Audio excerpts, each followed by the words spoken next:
After reviewing the game film, it was much like I talked about after the game. We did a lot of good things, but too many mistakes. We could talk about it till you're blue in the face, but you can't make critical errors and critical moments on the road in an SEC game, at home or on the road. You can't make those kind of mistakes, and we did. Um, we felt like the majority of the first half, we played a lot like we want to play. We had some balance. We were very physical. We controlled the line of scrimmage. Um, Played solid defense, not great. Had some errors there as well. But I think getting the ball in at the end of the first half, if we punch that in, it's a critical moment in the game. There's no question. And the second half, I felt like we certainly got out of rhythm. We didn't play the way we want to play. We had too many 3-and-outs on offense. Defensively, we were giving up yards, and they were controlling it more in the second half. And then we had the couple possessions that I mentioned that certainly swung the game. Once it was a 2-point game, and we made a couple turnovers, and game got out of reach there quickly. So we had our opportunities. I think that's the good news. There's a lot to build from, a lot of good things, but need to clean up the mistakes. That's it. As I mentioned to our team, it doesn't get any easier. When you're playing a schedule like we're playing this year, we got to pick it up quick. We do have to analyze ourselves, and be very critical of ourselves early in the season, because again, we didn't have the any game that out of conference, or any game, spring game or things of that nature to get moving. Got to play Ole Miss this week, and they put up a whole boatload of yards and points against a quality Florida team. So we got to get some things corrected quickly and move on, and that's what we plan on doing. Okay, well, we'll begin with some questions.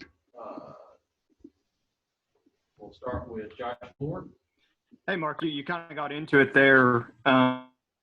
Ole Miss is a different type of animal than Auburn, I would think. From I would guess you want to try to avoid getting into a track meet. And defensively, I think that's the way you guys play that it lends itself to avoiding that. But do you feel like if that were to play out that way, your guys are ready for that?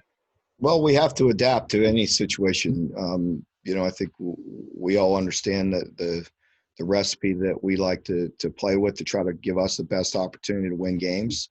But that's certainly not foolproof. We have to adjust. We have to adapt each and every week, and we have to do whatever is necessary to win football games. And, certainly starting this week, it'll be much different. Ole Miss, they come in, they play extremely fast on offense. Their quarterback is playing at a very, very high level. In Corral, he can throw the ball all over the place. They have a very good scheme that spreads you out and puts a lot of pressure on you. They want to be balanced, even though they threw the ball for almost 450 yards. They still had balance. They still ran the ball quite a bit, and were efficient and had those aggravating yards on the ground. They run a lot of plays and put a lot of pressure on you. So certainly have to be able to control that. And we have to play with a greater sense of urgency with the tempo, because we're going to see it at an extremely high pace. This week, we saw some of that last week versus Auburn, and we were good at times, and we were not good enough with our urgency and with our tempo defense. So we have to work on some of that this week. John Hill. Mark, Commissioner Sankey got asked last week about transfers within the conference, and basically noted that the coaches and the schools have decided not to change that rule. I know Jeremy Pruitt at Tennessee has been pretty vocally frustrated about their situation that's similar to what Joey's going through right now. Have you had conversations with other coaches about this situation, and would you be in favor of changing that rule about transfers within the conference in general? Yeah, I think, I understand both points. The commissioner is correct. When we recruited these student athletes back to our institutions, we knew the rule. But we also understood that the landscape in college football is changing. It's changing every day. It's changing every year. And I understand both sides, and the commissioner was crystal clear on that, and I agree with him. However, we are trying to get the rule changed, and that's above the head coach's decision. It doesn't matter what we think. We need to talk to our presidents, and our presidents are voting on that. And it's my understanding that we'll have a decision relatively quickly on that. But that's in the president. That's at the president level, and they'll make those decisions. So us coaches can be vocal or talk about it any which way we want. But that's not my style to play out things in the media and publicly. I'll talk to our people already have. We've already put in our vote on what we want to do. And I do agree with it because I feel like the rule's going to change anyway. In 6 months, you're going to have an opportunity to transfer and go anywhere you want, one-time transfer. And I'm in support of that as well. Yes, I am. You think that rule change would happen for this season if the presidents vote on that? Is that your understanding? I think there's a possibility. Yes, I do.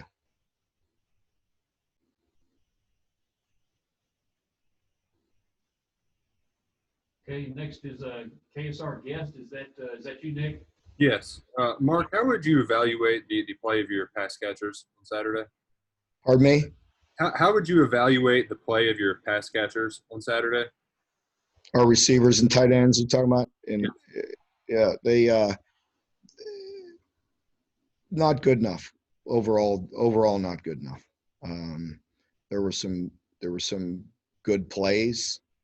And I feel like there's guys there that will step up, but I don't want to put that all on them as well, because we're about to go into a team meeting here and watch this film, and everybody in the organization can get better, and that group can as well. So I'm not going to put it all on them, that's for sure, because they did some good things, and I thought Josh stood out and had, I want to say 9 catches, which was good. And Akeem stepped up and had some good catches. And there's some signs in there. We missed Bryce.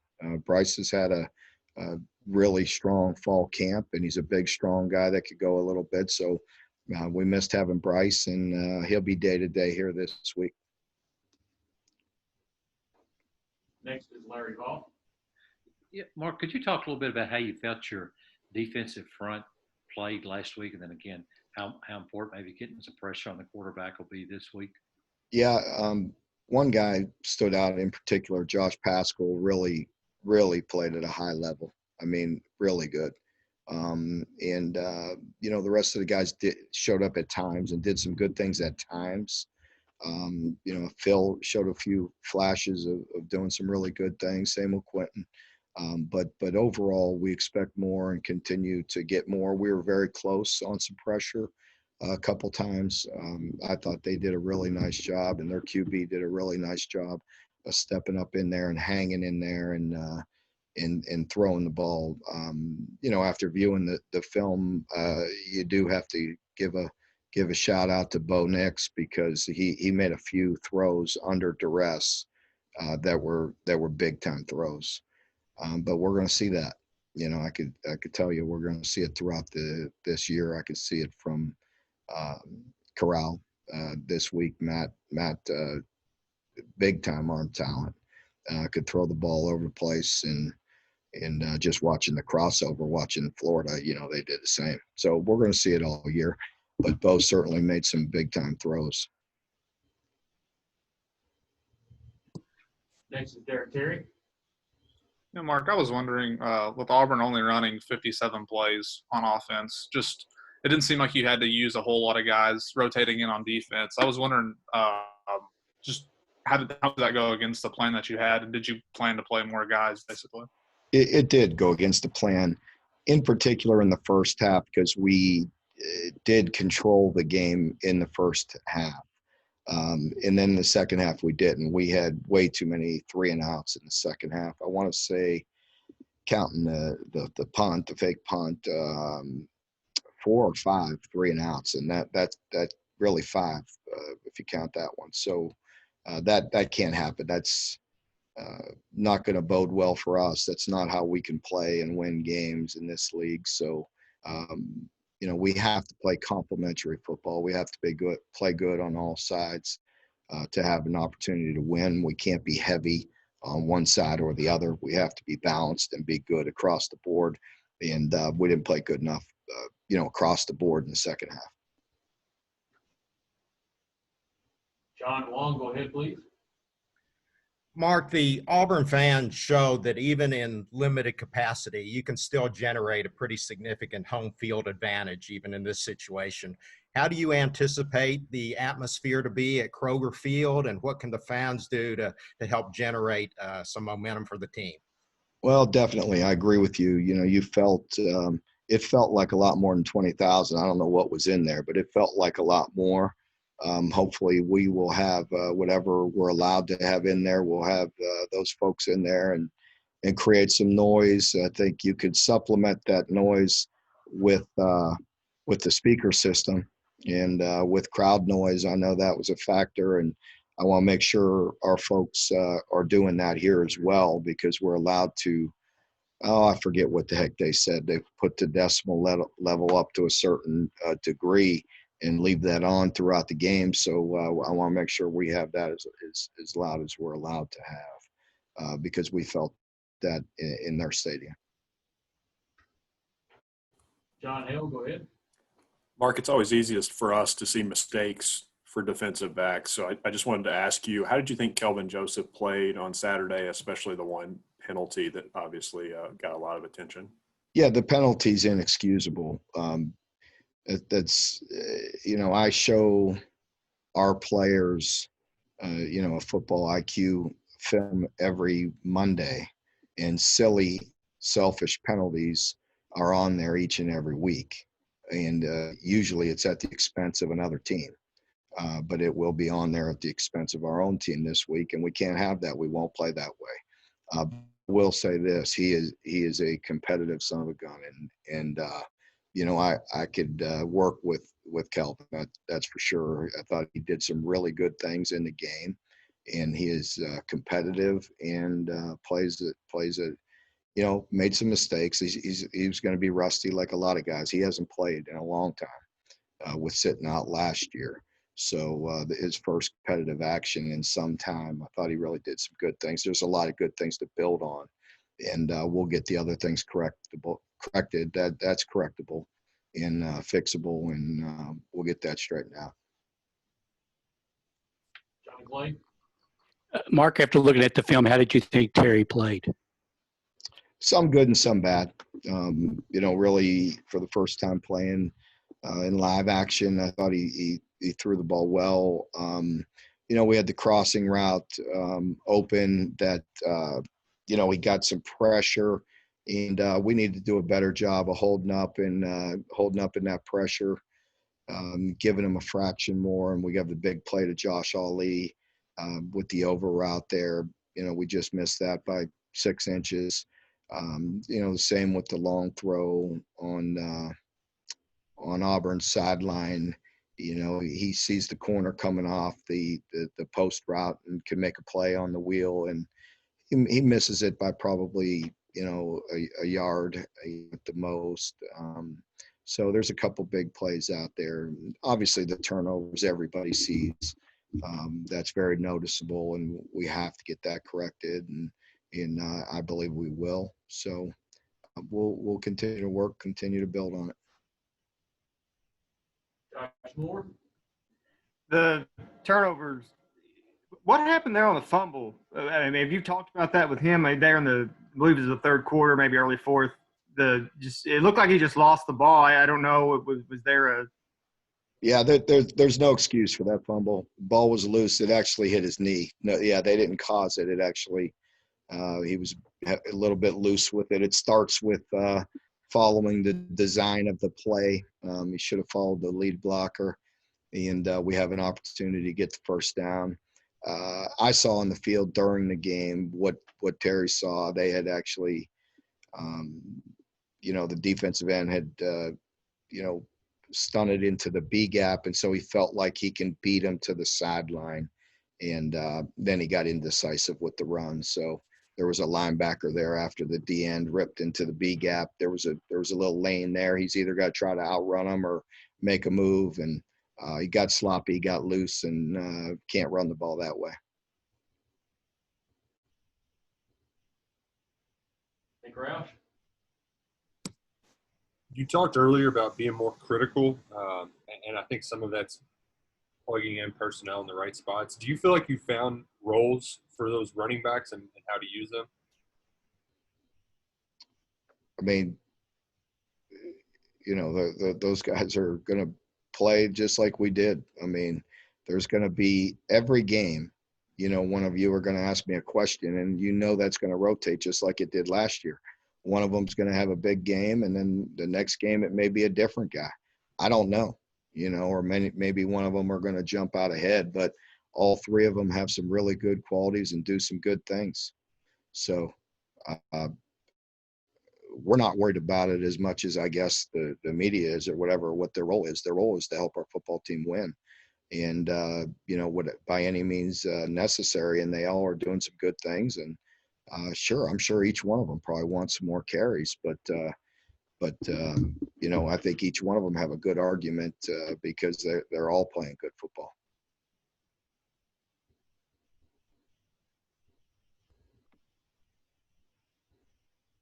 All right, next is Justin Rowland. Hey, Coach, you had Horsey and Dotson both see, I think, about the same amount of time at guard. Did you get any clarity in terms of those two playing, or would you say that it's both a situation still where you feel comfortable rotating them on a pretty regular basis? Yeah, we feel comfortable with both of those two rotating. Horsey was injured during camp.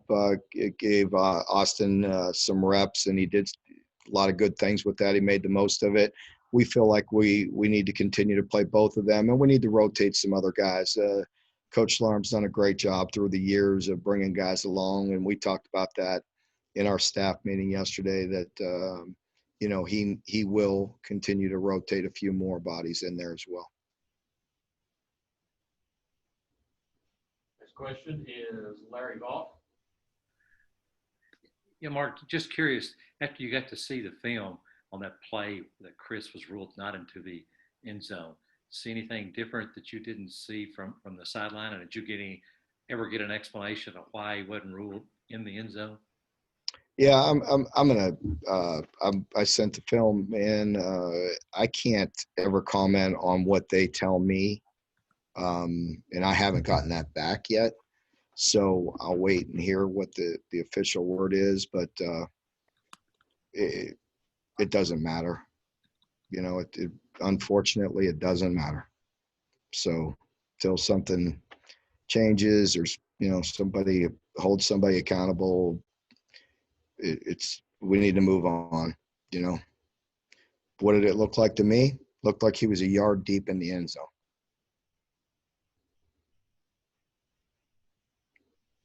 John Clay. Mark, do you know Coach Kiffin personally, and what do you see as his strengths as a play caller? Yeah, just a bit. Don't know Lane personally too well, but as a play caller and a coach, you know, he's very good, very talented. He grew up around the game with his father, Monty, being a coach his whole life, and Lane's been around it. Very, very talented, and you know, different. You could see Lane adapting and changing, and he is a different coordinator now, and they're a bit different style than the last time we crossed paths, but definitely puts a lot of stress on you. John Wong. Mark, the lead up to the season, COVID-19 was such a big story. Is there anything that you saw in terms of the protocol on the first road trip that would give you pause or to make you believe that the season wouldn't continue to be played? No, not at this point, but we understand that situation is always fluid.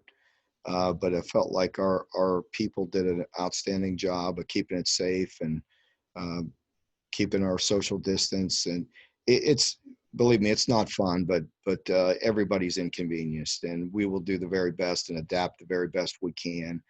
But there's some parts of it that are not fun.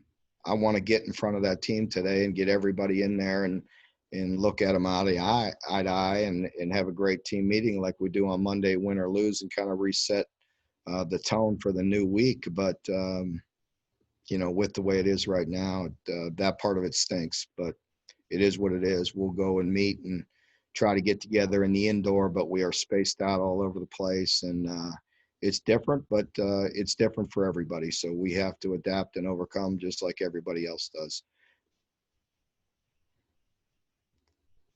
All right, John Field. Mark, when Auburn goes for 2 and gets it at the beginning of the game, how does that just change the thinking throughout the course of the game? Obviously, that's not something we see a whole lot, but just how did that play on your mind as you were trying to come back? Yeah, definitely aggravating. Need to get that fixed on the defensive side of the ball. But that going into it, Auburn is always going to have, quite a few tricks up their sleeve and deception plays. And, same this week with Ole Miss on offense. Maybe, we'll see how it plays out as far as special teams. But you knew that going into the game. But, it didn't end up being a factor, but it certainly could have.